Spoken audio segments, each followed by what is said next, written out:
सभी को नमस्कार। स्पेशल एजुकेशन यूट्यूब चैनल में सभी का हार्दिक स्वागत है। कर्मचारियों के लिए खुशखबर, पेंशन में 12,500 रुपये की होगी बढ़ोतरी। EPS 95 पेंशन योजना के तहत पेंशन योग्य वेतन सीमा को बढ़ाकर 25,000 रुपये करने का प्रस्ताव है, जिससे कर्मचारियों की मासिक पेंशन 12,500 रुपये तक हो सकती है। इस बदलाव से लाखों पेंशन धारकों को लाभ मिलने की उम्मीद है। आगे इसमें यह है, सरकार ने EPS 95 कर्मचारी पेंशन योजना पेंशन धारकों के लिए एक महत्वपूर्ण बदलाव की घोषणा की है। इस बदलाव के तहत पेंशन योग्य वेतन की अधिकतम सीमा को बढ़ाने की योजना बनाई गई है, जिससे कर्मचारियों की मासिक पेंशन में वृद्धि होगी।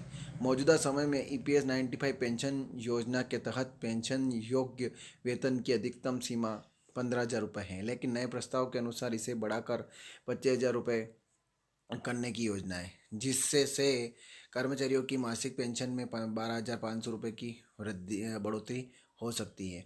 EPS 95 पेंशन योजना की मौजूदा स्थिति। EPS 95 पेंशन योजना एक महत्वपूर्ण पेंशन योजना है, जिसे 1995 में संगठित क्षेत्र में काम करने वाले कर्मचारियों के लिए शुरू किया गया था। यह योजना EPFO द्वारा संचालित की जाती है और इसका लाभ उन्हीं कर्मचारियों को मिलता है जिन्होंने कम से कम 10 वर्षों तक सेवा की हो। पेंशन योजना के तहत कर्मचारियों के वेतन का 12% उसके PF खाते में जाता है, जबकि नियोक्ता भी समान मात्रा में योगदान करता है। इस योगदान का एक हिस्सा, जो 8.33% होता है, पेंशन फंड में जमा होता है, जिससे कर्मचारियों की पेंशन राशि तय होती है। पेंशन वृद्धि की गणना कैसे की जाएगी? तो मौजूदा नियमों के अनुसार पेंशन की गणना कर्मचारी के अंतिम 60 महीनों के औसत वेतन पर की जाती है।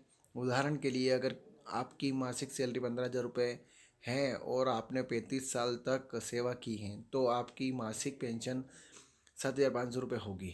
गणना का फार्मूला कुछ इस प्रकार है: मासिक पेंशन बराबर पेंशन योग्य वेतन x सेवा अवधि बटे 70। लेकिन अगर पेंशन योग्य वेतन को बढ़ाकर 25,000 रुपये किया जाता है, तो आपकी पेंशन भी बढ़कर 12,500 हो जाएगी।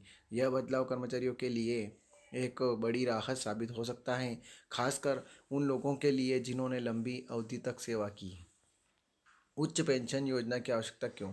कई श्रमिक संघों ने यह मांग की है कि पेंशन योग्य वेतन की अधिकतम सीमा को 15,000 रुपये से बढ़ाकर 25,000 किया जाए। ऐसा इसलिए क्योंकि वर्तमान आर्थिक स्थिति में 15,000 रुपये की सीमा कर्मचारियों की ज़रूरतों को पूरा करने में असमर्थ है। इस प्रस्ताव को वित्त मंत्रालय के पास भेजा गया है, जहां इस पर विचार किया जा रहा है।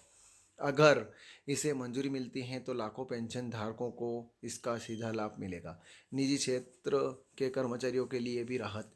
EPS 95 पेंशन योजना के तहत न केवल सरकारी कर्मचारी बल्कि निजी क्षेत्र के कर्मचारी भी पेंशन के हकदार होते हैं।